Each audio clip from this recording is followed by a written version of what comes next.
Assalamualaikum. Halo teman-teman, kali ini saya akan mengulas materi kimia kelas 11 mengenai termokimia, persamaan termokimia, dan perubahan entalpi standar. Yang pertama yaitu termokimia. Termokimia adalah cabang ilmu kimia yang mempelajari mengenai kalor atau panas yang terdapat pada reaksi kimia maupun proses-proses yang berhubungan dengan reaksi kimia. Dalam termokimia ada dua, yaitu sistem dan lingkungan. Sistem adalah segala sesuatu yang diteliti perubahan energinya.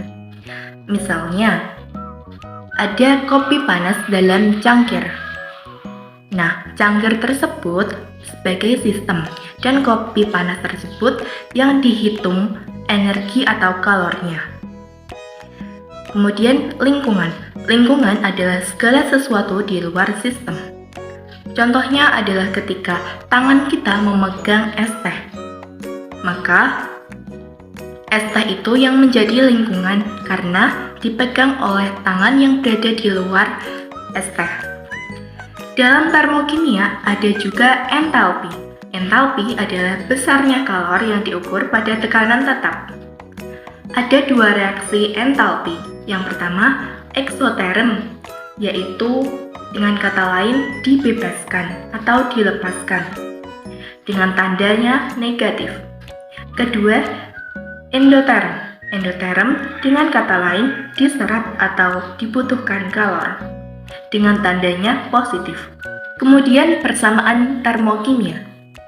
Persamaan termokimia yaitu suatu persamaan reaksi kimia yang diikuti dengan perubahan nilai entalpi yang menyertai reaksi tersebut. Nah, berikut ini contoh persamaan kimia.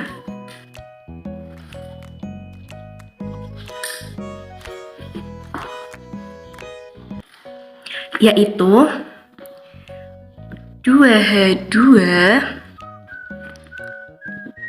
ditambah O2 menghasilkan reaksi 2H2O delta H sama dengan negatif 489,6 kJ. Nah, dari reaksi ini dapat disimpulkan bahwa dalam pembentukan 2 mol uap air atau H2O akan disertai pelepasan energi sebesar 489,6 kJ. Tanda negatif pada delta H menunjukkan bahwa reaksi tersebut terjadi pelepasan kalor atau bersifat eksoterm. Baik, yang pertama adalah pembentukan entalpi standar. Pembentukan entalpi standar ditandai dengan lambang delta H derajat F, yang artinya jumlah kalor yang diperlukan untuk proses pembentukan 1 mol senyawa dari unsur-unsurnya. Contohnya yaitu C2H5OH. Nah, untuk mengerjakan reaksi pembentukan ini, kita taruh senyawanya di bagian kanan. Dan reaksinya nanti kita tulis di sebelah kiri. Baik, di sini pertama-tama kita tulis dulu unsur-unsurnya. Dalam senyawa C2H5OH terdapat 3 macam unsur, yaitu unsur C, unsur H, dan unsur O. Karena unsur H dan O merupakan unsur diatomik atau tidak mau sendirian, maka unsur H dan O harus ditambahi indeks 2 di bawahnya. Seperti ini. Nah, lalu kita setarakan reaksinya. Di sini C-nya 2, sedangkan di sini baru 1. Lalu kita beri angka 2 di depan C supaya sama. Kemudian di sini hanya 5 ditambah 1, 6. Dan di sini baru ada 2. Berarti 2 dikali berapa menghasilkan 6? Yaitu 3. 3 kali 2 sama dengan 6. Oke. Di sini O-nya cuma 1. Sedangkan di sini O-nya 2. Kita harus mencari 2 kali berapa supaya hasilnya 1, yaitu setengah. Karena setengah kali 2 yaitu 1. 2 dibagi 2 kan 1. 1 kali 1, 1. Nah, reaksi ini sudah setara.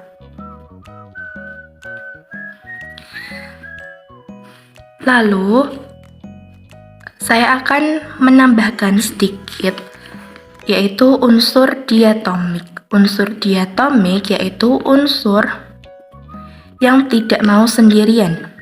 Contohnya H2, Cl2, N2, dan O2, serta F2, dan lain-lain. Unsur-unsur ini memang harus ditambahkan indeks 2 dan harus selalu ditambahkan indeks 2. Nah, kenapa sih C ini tidak ditambahkan indeks 2? Karena C ini tidak termasuk unsur diatomik. Maka dari itu, angka 2 tidak di bawah, melainkan di depan unsur C. Baik.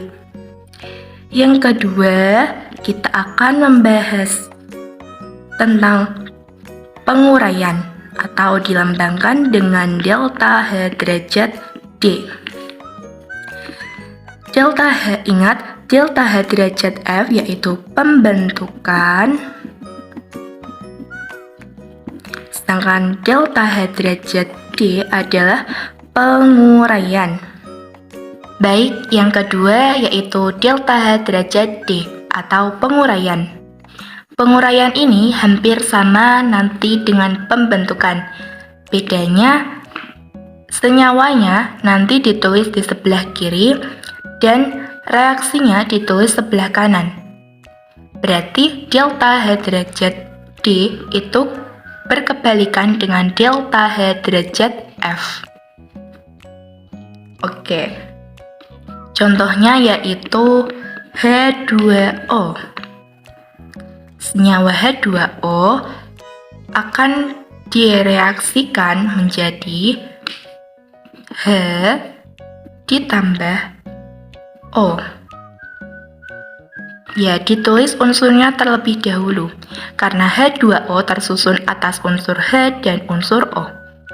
Ingat, tadi H dan O merupakan unsur diatomik, maka dari itu harus diberi indeks 2. Nah, di sini hanya sudah 2 dan di sini juga 2, berarti sama. Sedangkan di sini O-nya 1, di sini O2, berarti 2 dikali setengah akan menghasilkan 1. Nah, ini reaksinya sudah setara. Kemudian, delta H-nya sama dengan positif 284,3 kJ. Untuk delta H derajat F, delta H-nya bernilai negatif ya. Sedangkan delta H derajat D bernilai positif. Kemudian yang ketiga yaitu delta H derajat C atau pembakaran.